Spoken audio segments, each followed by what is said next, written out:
City cable. ఫార్మాసిటీకి ముఖ్యమంత్రి అల్లుడికి ఎలాంటి సంబంధం లేదు. కాంగ్రెస్ పార్టీ జిల్లా అధ్యక్షులు పరిగి ఎమ్మెల్యే రామ్మోహన్ రెడ్డి.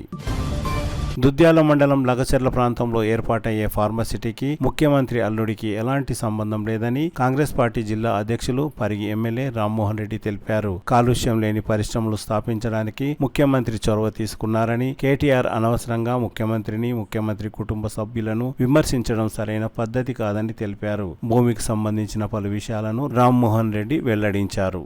ఈరోజు బీఆర్ఎస్ పార్టీ వర్కింగ్ ప్రెసిడెంట్గా ఉన్నటువంటి కేటీ రామారావు గౌరవ ముఖ్యమంత్రి రేవంత్ రెడ్డి గారిని, వారి కుటుంబ సభ్యులను, కాంగ్రెస్ పార్టీని అప్రతిష్ట పాలు చేసే విధంగా మాట్లాడడం జరిగింది. కొడంగల్ లోపల పారిశ్రామిక వాడ కేటీఆర్ మాట్లాడడం ఏంటంటే ముఖ్యమంత్రి గారు అల్లుడు గురించే ఈ సేకరణ జరుగుతుందని చెప్పి అంటున్నాడు.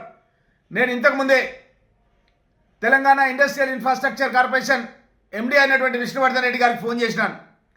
అక్కడ ఎవరైనా అప్లికేషన్ పెట్టినారా కొడంగల్ లోపల పారిశ్రామిక పెట్టడానికి అని చెప్పి అడిగినాను. ఇంతవరకు ఒక అప్లికేషన్ కూడా పెట్టలేదు.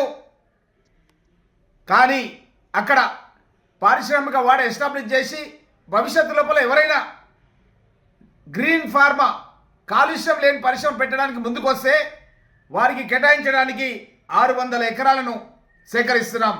సగం భూమిని సేకరించడం జరిగింది, ఇంకా భూమిని సేకరిస్తున్నాం. ఇందులో 200 ఎకరాలు గ్రీన్ ఏరియా ఉంటుంది. అదేవిధంగా 50 ట్రైనింగ్ సెంటర్స్ వస్తాయి, టెస్టింగ్ ల్యాబ్స్ వస్తాయి. నిరుద్యోగ యువకులకు ఉద్యోగ అవకాశాలు కల్పిస్తాం.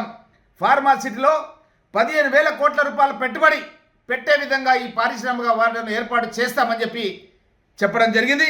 30,000 మందికి ప్రత్యక్షంగా పరోక్షంగా ఉద్యోగాలు కూడా కొడంగల్ ప్రాంతం లోపల వస్తాయని కూడా చెప్పడం జరిగింది. మరి అలాంటి విషయం లోపల ఈరోజు అబద్ధాలను కేటీఆర్ ప్రచార మాధ్యమాలను అడ్డం పెట్టుకొని ప్రజలను తప్పుదోవ ఇచ్చే విధంగా కొంతమంది ప్రజలను, అదేవిధంగా కొంతమంది బీఆర్ఎస్ కార్యకర్తలను ప్రోత్సహించి అక్కడ కలెక్టర్ పైన, ప్రభుత్వ ఉద్యోగుల పైన దాడి జరిపే విధంగా, తద్వారా ముఖ్యమంత్రి గారికి చెడ్డ పేరు వచ్చే విధంగా నువ్వు కృషి చేస్తున్నావు.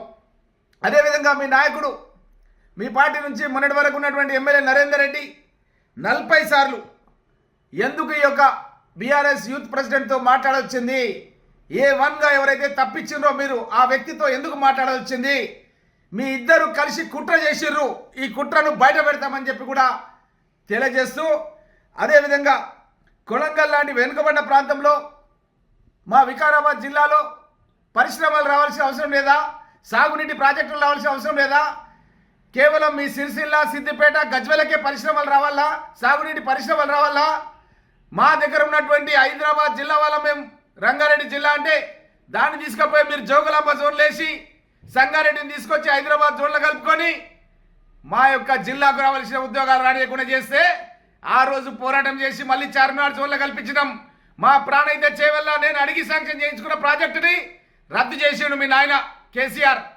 అదేవిధంగా మా ప్రాంతానికి పాలమూరు, రంగారెడ్డి రావాల్సిన నీళ్లు మా వికారాబాద్, రంగారెడ్డి జిల్లాలకు 1 ఎకరా కూడా మీరు నీళ్ళు ఇవ్వలేని మాట మా ప్రాంత వాసులంతా కూడా గుర్తుపెట్టుకున్నారు.